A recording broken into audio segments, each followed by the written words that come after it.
Hello everyone, this is AndresRestart, and today we are talking about how it may be the case that Nintendo is setting the stage, that they are preparing to make the announcement of the long-rumored and theorized The Legend of Zelda Ocarina of Time remake for Nintendo Switch 2. I am not saying it's going to happen imminently like this month or next month or even in June, but I do think everything that's been happening lately is showing that our theory on this is seeming even more likely. Everything we've been sort of anticipating in terms of how Nintendo is going to go about this seems to be coming together, and when you look at the overall picture, there's a lot of very compelling, interesting things going on, more than we've talked about in the past, and so that's what I want to dive into today. But I do think it's interesting that it has been 20 days since the Switch 2 Direct, and this is the first Zelda-related video I'll be making. I did technically do a live stream with friend of the channel Kiwi Talks, who does a lot of different interviews with different developers in the industry, and he actually had some very interesting Zelda movie news, so if you're curious on that, you can check out that live stream. I'll have it in the iCard, and also please check out his channel. But I think the fact that we've gone this long without making a Zelda dedicated video just goes to show just how much is going on right now, how much excitement there is going into the Switch 2 launch on June 5th, which, by the way, I do have this goal to hit 50,000 subscribers by that point. So if you find yourself enjoying my content, I would appreciate your subscription. But there has just been so much going on. And something I want to make clear is that just because we've gotten other Zelda-related announcements, like Age of Imprisonment, for example, I don't think any of these things take away from the possibility of the Ocarina of Time remake. In fact, I think it supports it more so. And so let's start to break it all down. So the thing about the Ocarina of Time remake theory is that it's supported by another theory, and that theory is that Nintendo likes to build up to different big announcements. Now, this one you might sort of argue is just common sense, but there are a lot of people who would say, oh, this is all just coincidences, their plans aren't so obvious. However, we've now gotten more evidence that Nintendo does indeed like to do this. So, in the past, I've argued that we've seen Nintendo do build-ups to big releases. So, one great example is with literally Mario. So, we got the Mario movie and Mario Wonder in 2023, but in lead up to these things, we saw a variety of other Mario-related announcements, such as Lego Mario.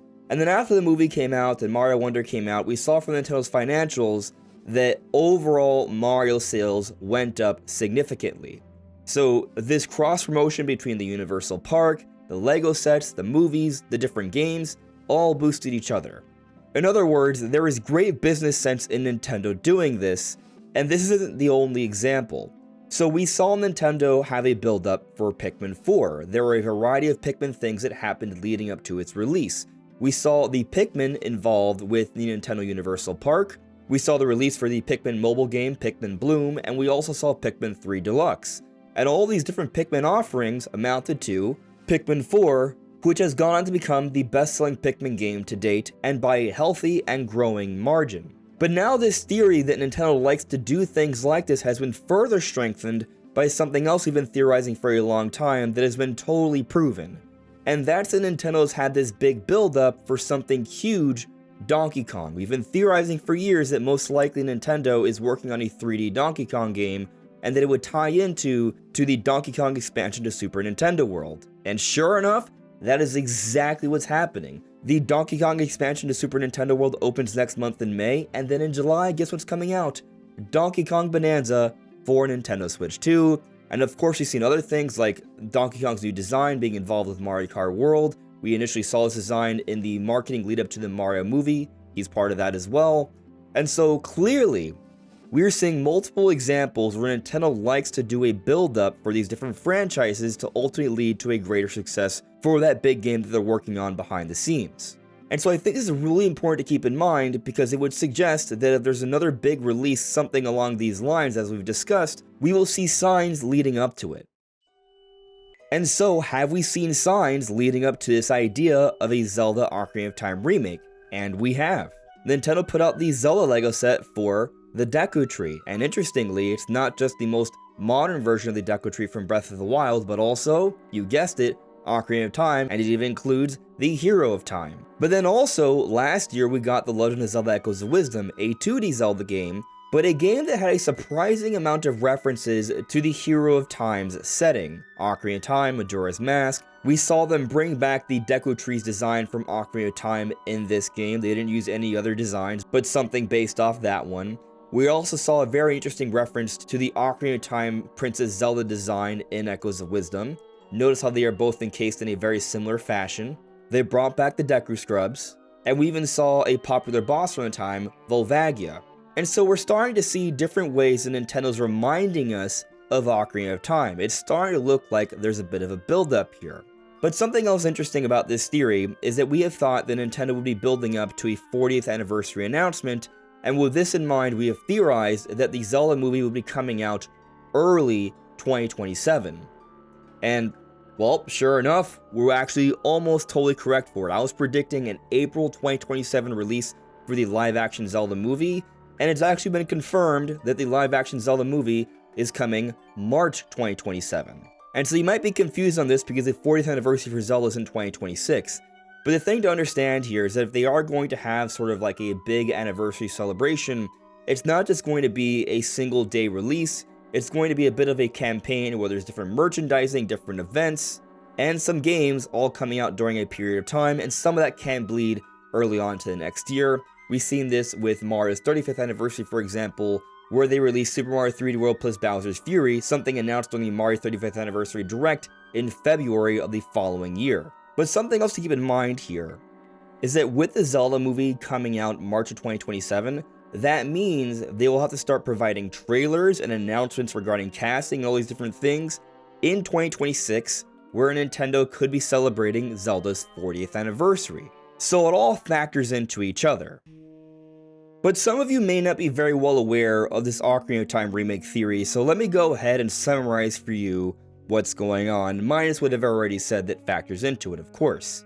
So the big idea is that Nintendo always has, for the beginning of every generation, some sort of big Zelda offering. We usually don't have to wait that long. It may not be in the first year, but it's usually made available early on. Now, some people might point towards Breath of the Wild and Tears of the Kingdom. I disagree that those count, but we'll speak more on that a little bit later on into the video.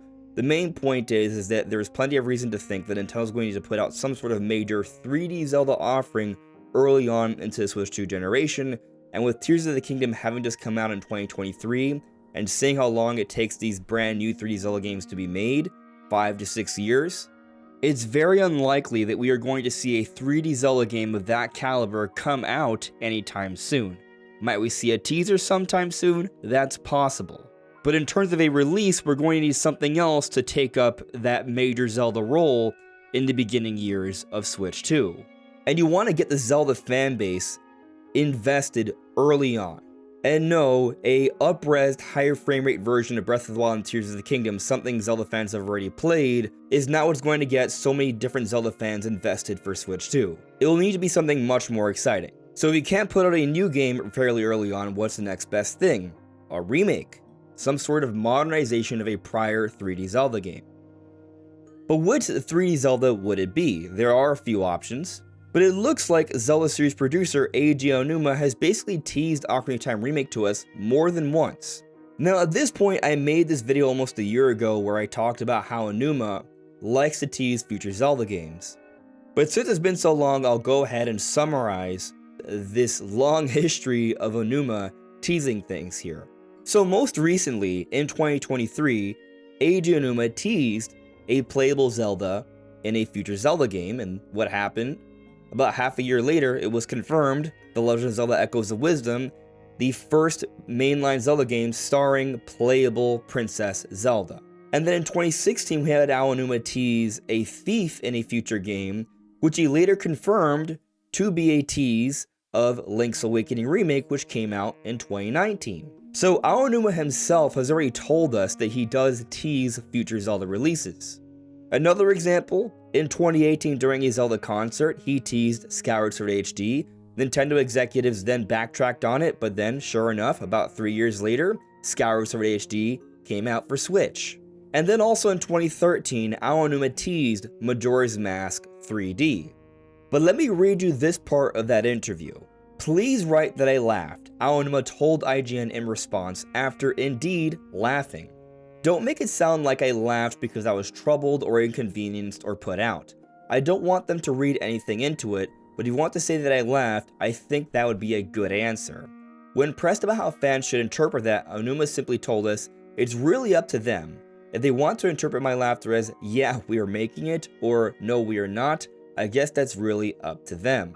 And so we now have multiple occasions where Aonuma is speaking on the idea of him teasing future Zelda releases, and looking at these things in hindsight, we know he has been teasing multiple Zelda releases, so it's well documented that Aonuma teases future Zelda games.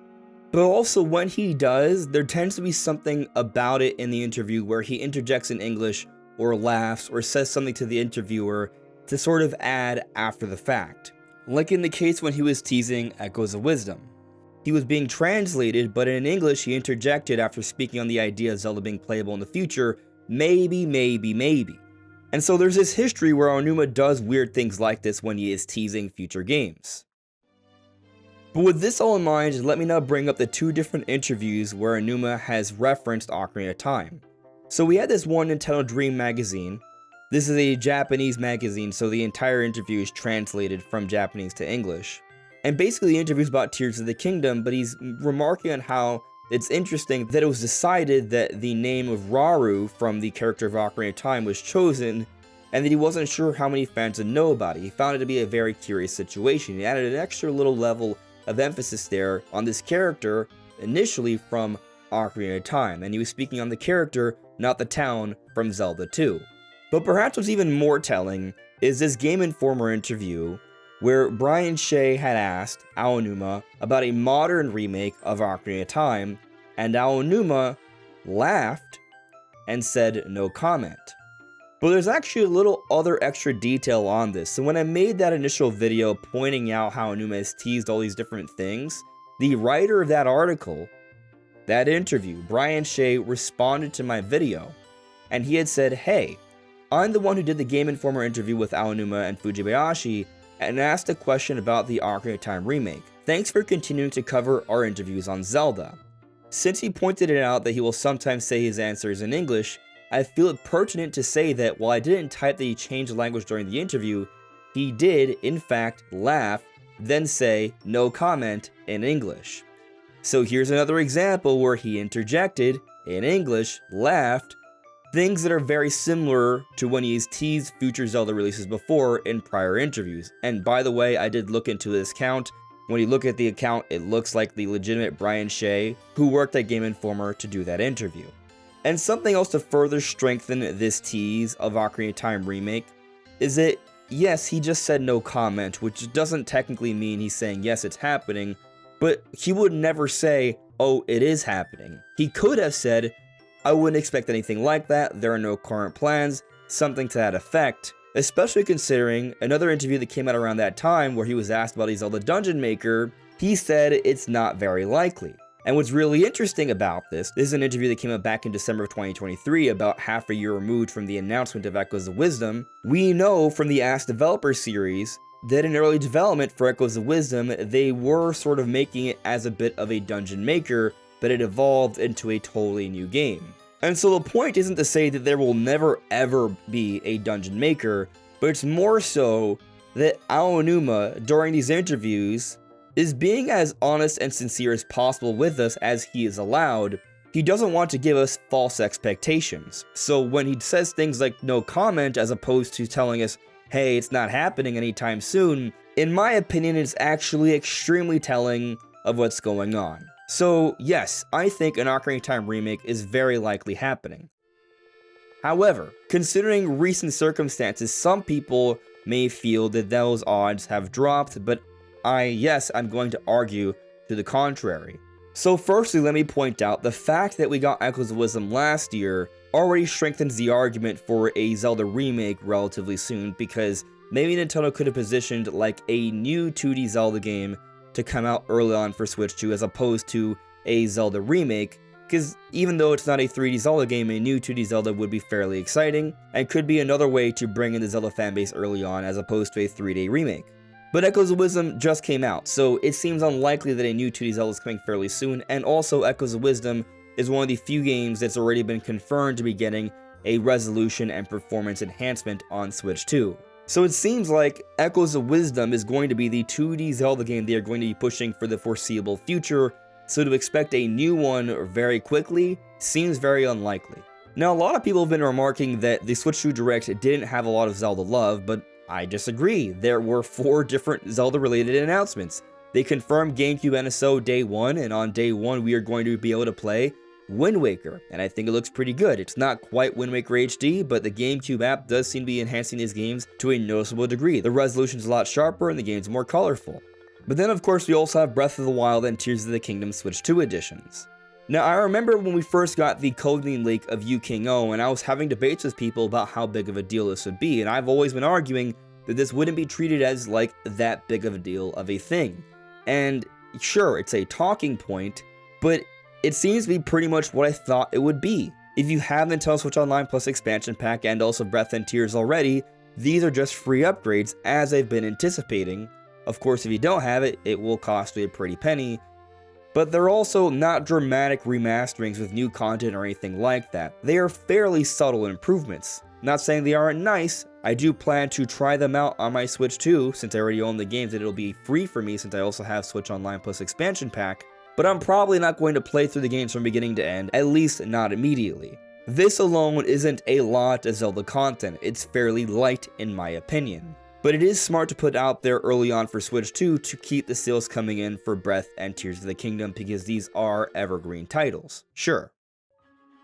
But perhaps the biggest concern for Zelda fans about an Ocarina of Time remake is the announcement of Hyrule Warriors Age of Imprisonment. Because we tend to get like a Zelda release every year, almost, and some may be concerned that Age of Imprisonment could take up the big Zelda release for 2026. Because all we know about the release time is winter, which might be this year, but also might be early next year. But in my opinion, I don't think this will be causing really any concern, because one, it's not as significant of a Zelda release, it doesn't even technically have Zelda in the name, it's Hyrule Warriors Age of Imprisonment. 2, I honestly don't think this game is going to sell nearly as well as Age of Calamity, because I just think we are kind of past the point of this type of game doing really well. I was very excited for Age of Calamity when it was announced, because we were in the thick of the Wild to Tears era. We were waiting for Tears of the Kingdom, and we were hoping we'd get some signs on that future game in Age of Calamity. With Age of Imprisonment, on the other hand, this is just like a little bit of extra bonus for those who still want a little bit more of that Zelda lore from Tears of the Kingdom. I'm personally not nearly as excited for this one. I think it's just coming out a little bit late. That said, I'll probably still end up buying it and enjoying the game. But also, it coming out maybe December this year or January or February, I still think leaves the door totally open for something bigger later on into 2026, like closer to the holidays, where a bigger Zelda release from Nintendo might make a lot more sense, like maybe a modern remake of Ocarina of Time, which would also tie deeply into the marketing of the Zelda movie that comes out a few months later. And to be clear, I'm not saying that the movie is going to be a retelling of Ocarina of Time in any way. I do not think that. I think it's basically kind of like the Mario movie and Mario Wonder. They do not share similar stories, but simply having these different characters and settings gets people excited about the overall franchise, and there is an overall cross-promotion that's going on there. But I will say, Age of Imprisonment presents some very interesting possibilities here to further continue the build-up to an Ocarina of Time remake. Because we do have this storyline that's focusing on what happened during the Age of Imprisonment before the events of Breath and Tears, where Rauru was a major player, Rauru having the same name from Rauru of Ocarina of Time, and so there could be some lore there that expands on that may connect Breath and Tears more so to Ocarina of Time. Not to mention, we also have the Sages. The Sages were a big part of the story of Ocarina of Time, and also a big part of the story in Tears of the Kingdom, and we are going to see the Sages, the original Sages in Tears, get more of a focus as well. We're going to learn more about them, which can also perhaps further connect us to the story of Ocarina of Time as well. There is some interesting lore connection possibility there. But from that perspective, I do find the situation to be rather curious. And so as time goes on and more things happen, I feel like we're right on the money with what's going on here. Everything seems to be sort of happening as expected, and the stage is being set. It is clear, to me at least, that Nintendo's prepping for a bigger Zelda announcement for the 40th anniversary, and I think evidence points towards that being a modern remake of The Legend of Zelda Ocarina of Time. So I am extremely excited for this on Nintendo Switch 2, but what do you all think? Let me know in the comments below. This is AndresRestart. Thank you so much for listening and watching, and I'll see you all really soon. Take care. Bye.